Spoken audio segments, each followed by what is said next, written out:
નમસ્કાર, સ્ટોક દેશ વીકમાં આપનું સ્વાગત છે અને આ સપ્તાહે કયા શેર્સ ફોકસમાં રહ્યા અને આગળ હવે કયા સંકેતો પર નજર રાખવી જોઈએ એની ચર્ચા સાથે હાજર છું હું ઝરણા અંકંટી. તો આ સપ્તાહની જો આપણે ખાસ કરીને વાત કરી લઈએ તો આ સપ્તાહમાં એક નાનું સપ્તાહ રહ્યું છે અને ઉતાર ચઢાવનું સપ્તાહ રહ્યું છે અને સપ્તાહના અંતના દિવસે માર્કેટમાં થોડી રિકવરી, પરંતુ સાપ્તાહિક ધોરણે આપણે આ મિશ્ર રીતે ક્લોઝિંગ અહીંયા કરતી થતાં જોઈ શકીએ છીએ, જ્યાં સેન્સેક્સ અને નિફ્ટીમાં દબાણ બનતું જોવા મળ્યું છે. સેન્સેક્સની વાત કરીએ તો 0.86% દબાણ સાથે સેન્સેક્સ 83,216 ઉપર બંધ થયો છે અને નિફ્ટીની વાત કરીએ તો 0.89% દબાણ નિફ્ટીમાં બન્યું અને 25,492 ઉપર નિફ્ટીનું ક્લોઝિંગ થતાં આપણે જોઈ શકીએ છીએ. પણ નિફ્ટી બેંક એ થોડી મજબૂતી સાથે બંધ થઈ છે. 0.70%ની 101 પોઈન્ટની સાપ્તાહિક મજબૂતી નિફ્ટી બેંકે બતાવી છે અને 57,876 ઉપર નિફ્ટી બેંકનું ક્લોઝિંગ થતું જોવા મળ્યું છે. નજર કરી લઈશું કે મિડ કેપ અને સ્મોલ કેપમાં કઈ રીતના ક્લોઝિંગ થયા છે. તો મિડ કેપનું બિલકુલ ફ્લેટ ક્લોઝિંગ થતું જોવા મળ્યું છે. 59,843 ઉપર આ વીકલી ક્લોઝિંગની આપણે વાત કરી રહ્યા છીએ અને સ્મોલ કેપમાં સાપ્તાહિક ધોરણે 1.66%ના દબાણ સાથે 18,076 ઉપર કારોબાર બંધ થતાં આ સપ્તાહમાં આપણે જોઈ શકીએ છીએ. સેક્ટરની જો અહીં આગળથી વાત કરી લઈએ, કયા સેક્ટરમાં આપણને સૌથી વધારે પ્રેશર આવતું દેખાયું અને કયા સેક્ટર અહીં આગળથી મજબૂત રહ્યા છે, તો જે મજબૂત સેક્ટર રહ્યા છે એ નિફ્ટી કેપિટલ માર્કેટનું સેક્ટર સૌથી વધારે મજબૂત રહ્યું છે. 2.20%ની મજબૂતી દર્શાવી છે. PSU બેંક મજબૂત રહ્યું છે અને નિફ્ટી ફાઇનાન્સ આ સપ્તાહે મજબૂત રહેતું જોવા મળ્યું છે. ઘટનારા સેક્ટર જો આપણે જોઈ લઈએ અહીંયાથી, ખાસ કરીને અહીં આગળથી જે સેક્ટરમાં દબાણ બન્યું છે એમાં નિફ્ટી CPSEમાં દબાણ બન્યું છે, નિફ્ટી કન્ઝ્યુમર ડ્યુરેબલ્સમાં દબાણ બન્યું છે, ડિફેન્સની અંદર દબાણ બન્યું છે અને PSE ઇન્ડેક્સમાં પણ દબાણ બનતું જોઈ શકાયું છે. તો આ બધા ઘટનારા સેક્ટરમાંથી ખાસ કરીને રહ્યા છે. હવે સ્ટોક વાઇઝ આપણે વાત કરી લઈએ. આ સપ્તાહના મજબૂત સ્ટોક કયા રહ્યા છે? આ સપ્તાહના નિફ્ટીના વધનારા સ્ટોક શ્રીરામ ફાઇનાન્સ 9% જેટલો મજબૂત આ સપ્તાહ દરમિયાન થતો આપણે જોઈ શકીએ છીએ. ત્યારબાદ M&M જુઓ, 5.82%ની મજબૂતી M&Mના સ્ટોકની અંદર આવી છે. એશિયન પેઇન્ટ 4.10% મજબૂત અને HDFC લાઇફ 2.38% મજબૂત થયો છે. ઘટનારા સ્ટોક કયા રહ્યા છે નિફ્ટી 50 માટે સાપ્તાહિક ધોરણે એ પણ જોઈ લઈશું. ઘટનારા સ્ટોકની અંદર જે સમાવેશ થઈ રહ્યો છે હિન્દાલ્કોનો 6.78%નું દબાણ હિન્દાલ્કોમાં બન્યું છે. ગ્રાસિમમાં 5.78%નું દબાણ બન્યું છે. પાવરગ્રીડમાં 5.60%નું દબાણ અને અદાણી એન્ટરપ્રાઇઝમાં 4.50%નું દબાણ બનતું આપણે જોઈ શકીએ છીએ. તો આ નિફ્ટીના વીકલી ગેનર્સ અને લૂઝર્સ કાઉન્ટર્સ આપણે જોયા છે. હવે આવતા સપ્તાહ માટે કેવી તૈયારી કરીશું એની વાત કરીશું. આનંદ રાઠી શેર્સના જીગર પટેલ આપણી સાથે જોડાઈ ગયા છે. જીગરજી, સ્વાગત છે આપનું CNBC બજાર પર. અને જે રીતે આપણે જોઈ રહ્યા છીએ સાપ્તાહિક ક્લોઝિંગ જે છે એ થોડા દબાણ સાથે જ થતું આપણને જોવા મળી રહ્યું છે. 0.5% જેવું દબાણ અહીંયા આગળથી બન્યું છે. નિફ્ટી સેન્સેક્સની વાત કરીએ, હવે નિફ્ટીમાં 25,492નું ક્લોઝિંગ છે. શુક્રવારે એક થોડી રિકવરી સાથે આપણને માર્કેટ બંધ થતા જોવા મળ્યા. તો આવતા સપ્તાહની શરૂઆતમાં રિકવરી આગળ વધી શકે કે નહીં, કઈ રીતે તમે જોઈ રહ્યા છો, કેવી સ્ટ્રેટેજી અપનાવીને ચાલવાની નિફ્ટી માટે આપની સલાહ રહેશે? નિફ્ટીની અંદર જે રીતે આપણે છેલ્લા 6-7 દિવસથી એક કરેક્શન જોઈ રહ્યા હતા એ ઓલમોસ્ટ એક્સપેક્ટેડ હતું. બીકોઝ આપણે નીચે જે 24,600 થી રેલી સ્ટાર્ટ થઈ હતી 26,100 સુધી, એના પછી જે કરેક્શન હતું આ એ પોસિબલ હતું બીકોઝ જે ડબલ ટોપ પણ બનેલું, નેગેટિવ ડાયવર્જન્સ પણ હતો, તો એના રૂપે આપણે એક કરેક્શન છેલ્લા 6-7 દિવસથી જોઈ રહ્યા છે. બટ સારી વસ્તુ એ છે કે આજે એક સારી રિકવરી જોવા મળી છે લોઅર લેવલ્સથી, અને ઓવરઓલ જે રિકવરી આવી છે એ એક્ઝેક્ટલી 50% જે રિટ્રેસમેન્ટ છે, જે મેં હમણાં વાત કરી રેલીની, એનું જ 50% રિટ્રેસમેન્ટ છે. અને ઓવરઓલ એવરેજીસની વાત કરીએ તો 50 દિવસની જે એવરેજ છે, મૂવિંગ એવરેજ, એના જ આજુબાજુમાં જ આ પર્ટિક્યુલર આજનો જે લો છે એ દેખાઈ રહ્યો છે. અને થર્ડ વસ્તુ એ છે કે જે પ્રીવિયસ સ્વિંગ થયા હતો અરાઉન્ડ 19 સપ્ટેમ્બર 2025 નો, એના ઉપર જ આપણે ક્લોઝિંગ આપી છે. એટલે એક્સપેક્ટેશન એ છે કે નેક્સ્ટ વીક ફરીથી આપણે એક સારું પોઝિટિવ સપ્તાહ જોવામાં મળી શકે છે. એટલે બાય કરવાની જ સલાહ રહેશે નિફ્ટી 50 ને. કરંટ ભાગથી સ્ટોપ લોસ આપણે 25,300 નો રાખશું અને ઓવરઓલ હાયર સાઇડમાં 25,800 થી 850 ના ટાર્ગેટ્સ લઈને ચાલશું નિફ્ટીની અંદર. ઓવરઓલ બેંક નિફ્ટી વધારે સ્ટ્રોંગ લાગી રહ્યું છે નિફ્ટીથી, બીકોઝ નિફ્ટી તો 50% ના રિટ્રેસમેન્ટથી ટર્ન અરાઉન્ડ થઈ હતી, વેરેસ બેંક નિફ્ટી 23.6%ના લેવલ્સથી ફરી રહ્યો છે. એટલે જ્યારે પણ કોઈ અપટ્રેન્ડ ચાલુ હોય એમાં કોઈ પણ સ્ટોક કે અથવા ઇન્ડેક્સ 23.6%થી રિવર્સ થાય છે તો એને વધારે બુલિશ કાઉન્ટ કરવામાં આવે છે. એટલે આની અંદર પણ ઓવરઓલ રિટ્રેસમેન્ટના લેવલ અલાઇન થઈ રહ્યા હતા જુલાઈ 2025ના ટોપ સાથે, અને ઓવરઓલ અવરલી ચાર્ટમાં પણ એક સારું એવું ડાયવર્જન્સ પણ ક્રિએટ થયું હતું આજના દિવસમાં. એટલે આને પણ બાય કરવાની જ સલાહ રહેશે. નિફ્ટીને, બેંક નિફ્ટીને પણ થોડું નીચે મળે છે તો બાય કરવાની સલાહ રહેશે. અરાઉન્ડ 57,900ના લેવલ્સ છે અપ્રોક્સિમેટલી. તો 57,800 કે 850 સુધી મળે છે તો ડેફિનેટલી બાય કરવું. સ્ટોપ લોસ 57,200ના નીચે રહેશે અને 58,800નું આપણા બેંક નિફ્ટીમાં એક ટાર્ગેટ રહેશે નેક્સ્ટ વીક માટે. ઓકે, તો નિફ્ટી અને બેંક નિફ્ટી પર જીગરજીની સલાહ ખરીદી કરીને ચાલવાની બની રહી છે. નિફ્ટી માટે કરંટ લેવલથી તમે બાય કરીને ચાલી શકો છો. ટાર્ગેટ જે જીગરજી જોઈ રહ્યા છે 25,800 જેવો, અને સ્ટોપલોસની જો વાત કરીએ 25,300ના સ્ટોપલોસ અહીંયા આગળથી બધા દેખાઈ શકે છે. આપણે નિફ્ટીની વાત કરીએ અને બેંક નિફ્ટીમાં ઘટાડે ખરીદી કરીને ચાલવાની સલાહ બની રહી છે. બેંક નિફ્ટી માટે જે ખરીદી છે 57,800ની આસપાસથી કરો. 58,800નો ટાર્ગેટ અને સ્ટોપલોસ 57,200 રાખીને ચાલો. નિફ્ટી બેંક નિફ્ટી ઉપર જીગરજીનો પોઝિટિવ વ્યૂ બની રહ્યો છે. ત્યારે જ અન્ય નિષ્ણાતો નિફ્ટી માટે કઈ રીતની સલાહ આપી રહ્યા છે એ પણ જોઈ લઈએ. તો લેટિન મનહરલાલ ગ્રુપના રૂપેશ સોલંકીની સલાહ નિફ્ટીના નવેમ્બર ફ્યુચરને બાય કરીને ચાલવાની બની રહી છે. 25,650ની ઉપરથી બાઇંગ કરવાનું રહેશે.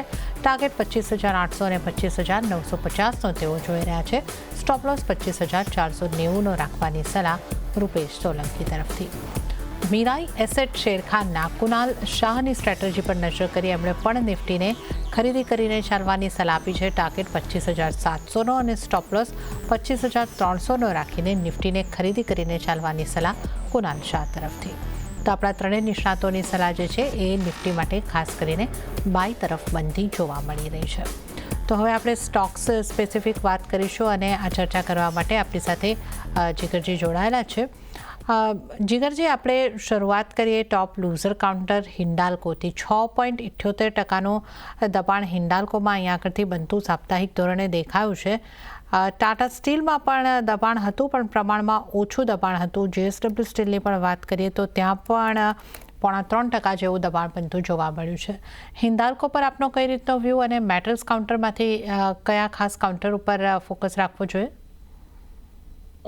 મેટલ્સમાં અગેન જે રીતે હિન્ડાલ્કોમાં સ્પેસિફિકલી કરેક્શન જોયું છે એક્સપેક્ટેડ જ હતું, બીકોઝ ઓલમોસ્ટ આપણે એપ્રિલ મંથથી જોઈએ તો નોનસ્ટોપ એક રેલી ચાલુ હતી અને વિધાઉટ એની કરેક્શન, અને આ એક કરેક્શન એક હેલ્ધી સાઇન છે કે ફરીથી આપણાને એક હાયર સાઇડ જોવા મળી શકે છે. અને ઓવરઓલ જે રીતે સ્ટ્રક્ચર ક્રિએટ થયું છે, અગર આપણે રિટ્રેસમેન્ટની વાત કરીએ તો રિટ્રેસમેન્ટ પણ એક્ઝેક્ટલી સમવેર નિયર 38.2%ના આજુબાજુમાં છે. અરાઉન્ડ 790ના લેવલ્સ છે.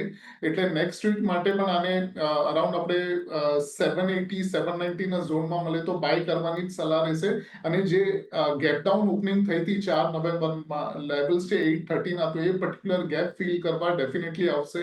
એટલે 830નો ટાર્ગેટ રહેશે અને મોટા મોટી નીચે 770ના નીચે એક સ્ટોપ લોસ રાખીને આપણે હિન્ડાલ્કોમાં કામ કરી શકીએ છીએ. ઓકે, તો હિન્દાલ્કોમાં ખરીદી તરફ રહેવાની સલાહ બની રહી છે 780ની આસપાસ, એટલે થોડા ઘટાડે ખરીદારી કરીને ચાલો. 830નો ટાર્ગેટ તમને હિન્દાલ્કોમાં જોવા મળી શકે છે અને 770 770ના સ્ટોપલોસને તમારે ધ્યાને રાખીને આ ખરીદારી કરવાની રહેશે. તો હિન્દાલ્કોને તો ખરીદી કરીને ચાલવાની સલાહ. હવે આપણે વાત કરી લઈએ ગ્રાસિમની, જ્યાં આપણને ખાસું એવું દબાણ બનતું જોવા મળ્યું છે. 0.6%નું દબાણ, અને સાથે જ આપણે જો વાત કરી લઈએ એશિયન પેઇન્ટ, આ ટોપ ગેનર્સમાં સામેલ થયું છે. કાઉન્ટર 4.10%ની સાપ્તાહિક મજબૂતી સાથે, અને આ સપ્તાહમાં બંને કાઉન્ટર આ રીતના જ મૂવ્સ અહીં આગળથી બતાવ્યા છે. બંને કંપનીઓ છે જે પેઇન્ટ રિલેટેડ કામકાજ પણ કરી રહી છે. ગ્રાસિમનું સિમેન્ટમાં પણ કામકાજ છે. કઈ રીતે આપ જોઈ રહ્યા છો? બંને કાઉન્ટર્સમાંથી એશિયન પેઇન્ટ્સનું જે કાઉન્ટર છે વધારે સ્ટ્રક્ચર રીતે સારું છે કમ્પેર ટુ ગ્રાસિમ. ઓવરઓલ આની અંદર અગેન વીકલી ચાર્ટ ઉપર એક મેજર ટર્ન અરાઉન્ડ દેખાઈ રહ્યું છે. સાથે સાથે જે છેલ્લી 3 બોટમ બની છે, રાઇઝિંગ બોટમ બની છે, વિથ ડાયવર્જન્સ છે અને આ જ પર્ટિક્યુલર વીકમાં એક સારા એવા ગેઇન્સ પણ જોવામાં આવ્યા છે અને અગર આપણે વોલ્યુમ જોઈએ તો ગ્રેજ્યુઅલી ઇન્ક્રીઝ થઈ રહ્યા છે વીક ઓન વીક બેસિસ. તો આને પણ એશિયન પેઇન્ટ્સને બાય કરવાની જ સલાહ રહેશે. કરંટ ક્લોઝિંગ અરાઉન્ડ 2613 છે, તો બાય કરવાની સલાહ એ પર્ટિક્યુલર લેવલથી જ છે. સ્ટોપ લોસ 2,800 ની નીચે રહેશે અને ઓવરઓલ 2800 સુધીના લેવલ્સ એક્સપેક્ટેડ છે એશિયન પેઇન્ટ્સ. ઓકે, તો એશિયન પેઇન્ટ્સ પર ખરીદી કરીને ચાલવાની સલાહ બની રહી છે. 2,500નો સ્ટોપ લોસ અને 2800 સુધીના ટાર્ગેટને માટે એશિયન પેઇન્ટ્સને ખરીદી કરીને ચાલો. તો આપણે પેઇન્ટને રિલેટેડ સ્ટોકની આગળથી વાત કરી. એશિયન પેઇન્ટમાં ખરીદી કરીને ચાલી શકો છો. આ ઉપરાંત જો હવે આપણે વાત કરી લઈએ આજના દિવસમાં અથવા આ અઠવાડિયાની જ્યારે આપણે વાત કરીએ છીએ તો જે ફાઇનાન્સને લગતી કે NBFCsને લગતી કંપનીઓ છે ત્યાં જોરદાર મજબૂતી જોવા મળી. L&T ફાઇનાન્સ શુક્રવારના એક દિવસમાં 10% કરતાં વધારે મજબૂત. સાપ્તાહિક ધોરણે જોઈએ તો 12-12% મજબૂતી. આ સ્ટોક પર આપની કઈ રીતની સલાહ બની રહી છે અને આ ઉપરાંત બજાજ ફાઇનાન્સ જેવા સ્ટોક, શ્રીરામ ફાઇનાન્સની આપણે અહીંયા આગળથી વાત કરીએ તો એ પણ 9% જેટલો મજબૂત થયો છે. તો કઈ રીતે આપ જોઈ રહ્યા છો આ સ્ટોક્સને, જીગરજી? L&T ફાઇનાન્સ ઓવરઓલ મને ઓવરસ્ટ્રેચ લાગે છે અને જે રીતે ઇન્ડિકેટર્સને મેકડી ફોર્મ થઈ રહ્યું છે એવું લાગે છે કે હજી 1-2 દિવસ થોડો એક્સટેન્ડ થઈ શકે છે અરાઉન્ડ 315-318 સુધી. તો ત્યાં આગળ પ્રોફિટ બુકિંગ કરવાની જ સલાહ રહેશે અને ફ્રેશ બાય તો ડેફિનેટલી નથી કરવાનું બિકોઝ કોઈ પણ એક સારું એવું હેલ્ધી પુલબેક આમાં હજી સુધી જોવા નથી મળ્યું, એટલે બાય ડેફિનેટલી નથી અને પ્રોફિટ બુકિંગ જ રહેશે. સેકન્ડ છે બજાજ ફાઇનાન્સ. બજાજ ફાઇનાન્સમાં વધારે સ્ટ્રક્ચર વાઇઝ ગમી રહ્યું છે કમ્પેર ટુ L&T. ઓવરઓલ જે રીતે સ્ટ્રક્ચર આમાં બન્યું છે એ રીતે લાગે છે કે હજી આપણને એક નવો ઓલ ટાઈમ હાઈ સુધીના એક લેવલ્સ જોવા મળી શકે છે બજાજ ફાઇનાન્સની અંદર. બાય કરવાની જ સલાહ રહેશે બિકોઝ જે રીતે રિવર્સલ અહીંયા 1030ના લેવલ્સથી દેખાય છે એ એક્ઝેક્ટલી જે પ્રીવિયસ બ્રેકઆઉટ રેન્જ હતી ત્યાંથી જ રિવર્સલ દેખાય છે અને સાથે સાથે મૂવિંગ એવરેજીસ છે એનો પણ સપોર્ટ ત્યાં આગળ જ પડે છે, એટલે બાય કરવાની સલાહ છે અને 1030ના નીચે એક સ્ટોપ લોસ રહેશે અને અપ્રોક્સિમેટલી આપણને 1125 સુધીના લેવલ્સ જોવા મળી શકે છે એઝ અ ટાર્ગેટ. ઓકે, તો આપણે અહીંયા આગળથી બજાજ ફાઇનાન્સની ખાસ કરીને વાત કરી જ્યાં ખરીદી કરીને ચાલવાની સલાહ બની રહી છે. 1125ના ટાર્ગેટ માટે બજાજ ફાઇનાન્સમાં ખરીદી કરીને ચાલો અને L&T ફાઇનાન્સમાં પ્રોફિટ બુક કરીને ચાલવાની સલાહ બની રહી છે.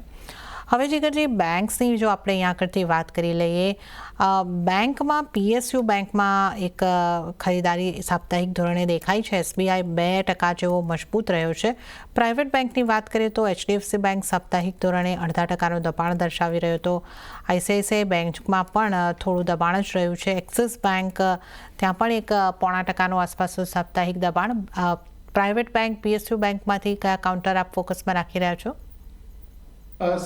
PSU અને પ્રાઇવેટ બેંકમાંથી ટોટલ આપણે બેની વાત કરીએ, SBIની પહેલા વાત કરીએ. SBI બહુ ઓવર એક્સટેન્ડેડ છે એઝ ઓફ નાઉ, એટલે ડેફિનેટલી બાય કરવાની સલાહ નથી અને અવરલી બેસિસ ઉપર તો ક્લાસિક ડાયવર્જન્સ બન્યો છે નેગેટિવ વાળો, એટલે 950 થી 960 કે 965ની જે ઝોન છે ત્યાં આગળ પ્રોફિટ બુકિંગ કરવાની જ સલાહ રહેશે અને આની અંદર ફ્રેશ બાય આપણે એટલીસ્ટ 920-910 સુધીના લેવલ્સ આવે છે તો જ આપણે કન્સિડર કરશું. ત્યાં સુધી આની અંદર પ્રોફિટ બુકિંગની જ સલાહ રહેશે. અને જે મને પ્રાઇવેટ બેંકમાંથી ગમી રહ્યો છે સ્ટોક બાય કેન્ડિડેટ એ છે ICICI બેંક છે. ICICI બેંકને અગર આપણે જોઈએ તો આજના દિવસમાં એક ઇન્ટ્રાડેમાં ડબલ બોટમ વિથ ડાયવર્જન્સ બનીને સારું એવું પંપ પણ જોવા મળેલું અને ક્લોઝિંગ સમવેર નિયર 1340 છે. તો આની અંદર પણ એક જે મોટા લેવલ્સ એ લાગી રહ્યું છે કે નો ડાઉટ 200 દિવસની નીચે ચાલી રહ્યું છે કાઉન્ટર, બટ એક પ્રીવિયસ બ્રેકઆઉટ રેન્જના સપોર્ટથી બાઉન્સ બેક જોવા મળી શકે છે. તો બાય કરવાની સલાહ રહેશે ICICI બેંકને કરંટ ભાવેથી. સ્ટોપ લોસ જે રહેશે એ 1315ની નીચે રહેશે અને ઓવરઓલ 1390નો એક ટાર્ગેટ છે અને ICICI બેંક આજના મારા વીકલી ટોપ પિક્સમાં પણ છે નેક્સ્ટ વીક માટે. અને હવે સૌથી પહેલાં આપની પસંદગીના સ્ટોક જાણી લઈએ તો કયા સ્ટોક પર બની રહી છે આપની પસંદગી? સૌથી પહેલા તો હિન્ઝિંગની વાત કરીએ. હિન્ઝિંગ વધારે અત્યારના રેકમેન્ડેશનમાં તે ગમી રહ્યો છે બીકોઝ જે રીતે આપણે રેલી જોઈ હતી અરાઉન્ડ 525-520 સુધી, એના પછી એક સારું એવું કરેક્શન પણ આમાં આવ્યું છે ને એક્ઝેક્ટલી આજે જે 200 દિવસની એવરેજ છે ત્યાંથી જ એક બાઉન્સ બેક બન્યો છે અને બુલિશ એન્ગલ્ફિંગ પેટર્ન પણ બની છે ડેલી ચાર્ટ ઉપર. એટલે નેક્સ્ટ વીક આને 475-474 ના રેટે બાય કરવાની જ સલાહ રહેશે હિન્ઝિંગને. 450 નો એક સ્ટોપ લોસ રહેશે અને 510 નો ટાર્ગેટ રહેશે હિન્ઝિંગમાં. સેકન્ડ સ્ટોક છે ઇપ્કા લેબ છે. ઇપ્કા લેબને અગર આપણે જોઈએ તો ઓવરઓલ એક રાઉન્ડિંગ બોટમ ફોર્મેશન થઈ રહી છે, સાથે સાથે ડાયવર્જન્સ પણ છે અહીંયા, અને ડાયવર્જન્સ મેકડીમાં પણ છે, સાથે સાથે આરએસઆઈમાં પણ છે. એટલે નેક્સ્ટ વીક આની અંદર પણ એટલીસ્ટ મને 1400 સુધીના લેવલ્સ રહેશે ટાર્ગેટ એક્સપેક્ટેડ છે. સ્ટોપ લોસ જે રહેશે 1260 ના નીચે રહેશે. થર્ડ સ્ટોક છે આઈસીઆઈસીઆઈ બેંક છે. આઈસીઆઈસીઆઈ બેંક અગેન જેમ આપણે પહેલા ડિસ્કસ કર્યું, જે પ્રીવિયસ બ્રેકઆઉટ ઝોન હતો ત્યાં આગળ જ એક સપોર્ટ લેવામાં આવ્યો છે, અને જે કેન્ડલસ્ટિક્સ પેટર્ન બની છે ઓલમોસ્ટ બુલિશ એન્ગલ્ફિંગ પેટર્ન બની છે. અને સાથે સાથે ઇન્ટ્રાડેમાં જે ડબલ બોટમ સ્ટ્રક્ચર બન્યું હતું 15 થી અડધો કલાકના ચાર્ટ ઉપર, એમાં પણ એક ડાયવર્જન્સ દેખાતો હતો. એટલે નેક્સ્ટ વીક માટે આઈસીઆઈસીઆઈ બેંક પણ બાય કરવાની સલાહ છે. 1390 નો ટાર્ગેટ રહેશે અને 1315 ના નીચે આપણે એક સ્ટોપ લોસ લગાડશું. ઓકે, તો અહીંયા આગળથી 3 પસંદગી જે બનતી દેખાઈ રહી છે જીગર પટેલજીને, એના પર નજર કરી લઈએ તો સૌથી પહેલાં તો અહીંયા આગળથી હિન્દ ઝિંકમાં ખરીદી કરીને ચાલવાની સલાહ બની રહી છે. 475-474ની આસપાસથી બાય કરીને ચાલો. 450નો સ્ટોપ લોસ અને 510ના ટાર્ગેટ માટે ખરીદી કરીને ચાલવાનું રહેશે. ત્યારબાદ ઇપ્કા લેબમાં ખરીદી કરીને ચાલવાની સલાહ બની રહી છે. 1400નો ટાર્ગેટ અને 1260ના સ્ટોપ લોસને ધ્યાને રાખીને ઇપ્કા લેબમાં બાઇંગ કરીને ચાલો. અને આઈસીઆઈસીઆઈ બેંક જે રીતે આપણે ડિસ્કસ કર્યું, ખરીદારી કરીને ચાલવાની સલાહ. 1390ના ટાર્ગેટ માટે અહીંયા આગળથી ખરીદી કરીને ચાલવાનું રહેશે. 1315ના સ્ટોપ લોસને ધ્યાને રાખીને આઈસીઆઈસીઆઈ બેંકમાં ખરીદારી કરો. તો આ 3 જે જીગરજીની પસંદગીના સ્ટોક પર આપણે નજર કરી છે. હવે વધુ સ્ટોકની ખાસ કરીને ચર્ચા કરી લઈએ. એરટેલની વાત કરીએ. એરટેલમાં એક મોટો ઘટાડો આપણને આવતો જોવા મળ્યો. બ્લોક ડીલ બાદ જો કે આ ઘટાડો રહ્યો છે, પણ ચાર્ટ તમને કેવા લાગી રહ્યા છે? 4.5%નું એક દિવસમાં દબાણ આ સ્ટોકમાં આવી ગયું છે. અહીંયા હવે આગળ શું કરવું જોઈએ? ભારતીય એરટેલની અંદર અગેન જે રીતે અગર આપણે કરંટ ડેની વાત કરીએ કે હજી 1-2 દિવસ પહેલા પણ જે પેટર્ન બની હતી શૂટિંગ સ્ટારની 4 નવેમ્બરમાં ઓલમોસ્ટ 2135ના અપ્રોક્સિમેટ લેવલ હતા, અને કરન્ટલી અગર આપણે જોઈએ તો 135-140 પરનું કરેક્શન આવી ગયું છે. તો નેક્સ્ટ વીક હજી પણ મને એવું લાગે છે કે થોડું પ્રેશર આમાં બની રહે. શોર્ટ કરવાની તો સલાહ ડેફિનેટલી નથી બીકોઝ ડાઉનસાઇડ એકદમ લિમિટેડ લાગી રહી છે, બટ એક્સપેક્ટેશન એ છે કે કન્સોલિડેશન જોવા મળી શકે છે 1950 થી લઈને 1975ની રેન્જમાં, બીકોઝ 50 દિવસની એવરેજ અને પ્રીવિયસ બ્રેકઆઉટ રેન્જ પણ ત્યાં જ આવી રહ્યો છે. એટલે એટલીસ્ટ 2-3 દિવસ અહીંયા આગળ ટકી રહે છે 1975ના લેવલ્સ આગળ, તો આપણે એક વખત બાય કરવાનું રિવ્યુ ત્યારે વિચારી શકીએ છીએ. બટ એઝ ઓફ નાઉ થોડું વેટ એન્ડ વોચનો જ આમાં અપ્રોચ રહેશે ભારતીય એરટેલ. ઓકે, તો ભારતીય એરટેલમાં અત્યારે વેઇટ એન્ડ વોચ કરવાની સલાહ બની રહી છે. કન્સોલિડેશન આવી શકે એવી સંભાવના આપણે જોઈ રહ્યા છે. ઇન્ડસ ટાવરની પણ વાત કરીએ. ઇન્ડસ ટાવરમાં સારી મજબૂતી આપણને રહેતી જોવા મળી. 10.25%ની મજબૂતી આપણે આ સપ્તાહમાં આ કાઉન્ટરની અંદર જોઈ છે. અહીંયા તમારી કઈ રીતની સલાહ બનશે? ઇન્ડસ ટાવરમાં અગેન જે રીતે રિવર્સલ દેખાડ્યું છે ઘણું સ્ટ્રોંગ દેખાય છે. વીકલી બેસિસ ઉપર જોઈએ તો પ્રીવિયસ બ્રેકઆઉટ રેન્જ 370ની હતી અને આપણે ઓલમોસ્ટ 30 પોઈન્ટ એના ઉપર છે. એટલે નેક્સ્ટ વીક નાનો મોટો અગર ડીપ પણ આવે છે તો બાય કરવાની જ સલાહ રહેશે. સ્ટોપ લોસ જે રહેશે આપણે 385ના નીચે રાખશું, અને ઓવરઓલ મને 430-425 સુધીના લેવલ્સ આમાં એક્સપેક્ટેડ છે. ઓકે, તો ઇન્ડસ ટાવર ઉપર પોઝિટિવ વ્યૂ. 385નો સ્ટોપ લોસ રાખીને ખરીદી કરીને ચાલી શકો છો. 430 સુધીના ટાર્ગેટ અહીંયા આગળથી ઇન્ડસ ટાવર્સની અંદર જોવા મળી શકે છે. આ ઉપરાંત આ સપ્તાહમાં કેપિટલ માર્કેટ સ્ટોક્સમાં સેક્ટર વાઇઝ જોઈએ તો સૌથી વધારે મજબૂત થતું આ સેક્ટર દેખાયો, અને બીએસસીનો સ્ટોક એ આપણે જોઈએ તો એક દિવસમાં 9% મજબૂત થયો છે, અને સાપ્તાહિક ધોરણે પણ બીએસસીના સ્ટોકની અંદર ખાસી એવી મજબૂતી આપણને બનતી જોવા મળી છે. બીએસસીના સ્ટોક પર આપની કઈ રીતની સલાહ બનશે, અને કેપિટલ માર્કેટને લગતા સ્ટોકમાંથી અન્ય કોઈ આપની સલાહ હોય તો એ પણ જણાવશો.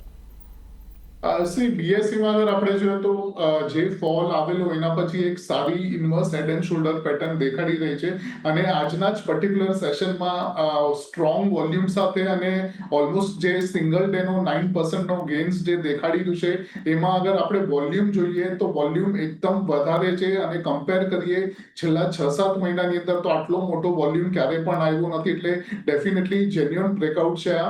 અને કેમ કે ઇન્વર્સ હેડ એન્ડ શોલ્ડરનું નેકલાઇન બ્રેકઆઉટ આજે થયું છે તો next week there is a possibility કે નેકલાઇનને રીટેસ્ટ કરવા ફરીથી આવી શકે છે બીએસસી અને લેવલ સમવેર નિયર 2600 ના છે, એટલે કરંટ ક્લોઝિંગ થી 60-70 પોઈન્ટ નીચે તો બાય ઓન ડિપ્સની સ્ટેગર્ડ મેનરમાં બાય કરવાની જ રણનીતિ રહેશે નેક્સ્ટ વીક માટે.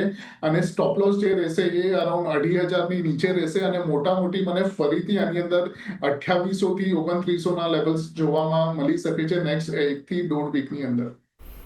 ઓકે, તો બીએસસીમાં સ્ટ્રાઇકર મેનેજમાં 52 ડીપની સલાહ બની રહી છે અને 2500નો સ્ટોપ લોસ ધ્યાને રાખો. 2800 સુધીના ટાર્ગેટ માટે અહીંયા આગળથી ખરીદી કરીને ચાલો, તો આ સલાહ બની રહી છે. રિયલ એસ્ટેટના સ્ટોકમાં આ સપ્તાહમાં દબાણ બનતું જોવા મળ્યું. ખાસ કરીને ગોદરેજ પ્રોપર્ટીનો સ્ટોક ખાસો નરમાશ દર્શાવી રહ્યો હતો. આ સપ્તાહમાં જોવા જઈએ તો 6-6.25% દબાણ આ સ્ટોકમાં આવતું દેખાયું છે. અહીંયા આપની કઈ રીતની સલાહ બનશે? રિયલ એસ્ટેટમાંથી કયા સ્ટોક પર ધ્યાન રાખવું જોઈએ? રિયલ એસ્ટેટમાં જે રીતે કરેક્શન આવી રહ્યું છે એ રીતે એક્સપેક્ટેડ હતું, બીકોઝ પહેલા એટલું ચાલી પણ ગયું છે. અગર આપણે ટોટલ મને બે સ્ટોક ગમી રહ્યા છે. સૌથી પહેલા તો બ્રિગેડ એન્ટરપ્રાઇઝની વાત કરીએ, multiple triple bottom with divergence બનેલું. એના પછી આપણે નોનસ્ટોપ એક સારી એવી રેલી જોઈ હતી 150-160 પોઈન્ટની અને એના પછી એક કરેક્શન એક જોયું છે, but correction exactly previous breakout range આગળ જ છે, એટલે આને પણ બાય ઓન ડિપની જ સ્ટ્રેટેજી બ્રિગેડ એન્ટરપ્રાઇઝમાં પણ રહેશે.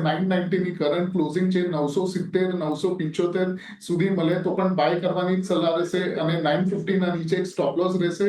ટાર્ગેટ જે છે 1070 નો રહેશે બ્રિગેડમાં. અને સેકન્ડ છે ગોદરેજ પ્રોપર્ટીઝ છે.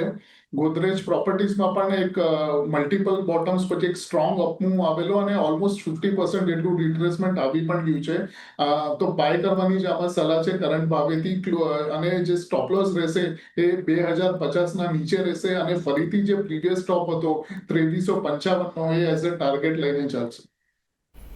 ઓકે, તો બ્રિગેડ એન્ટરપ્રાઇઝ અને ગોદરેજ પ્રોપર્ટી પર તમે રિયલ એસ્ટેટ સ્ટોકમાંથી ધ્યાન આપી શકો છો અને અહીંયા ખરીદી કરીને ચાલવાની સલાહ બની રહી છે.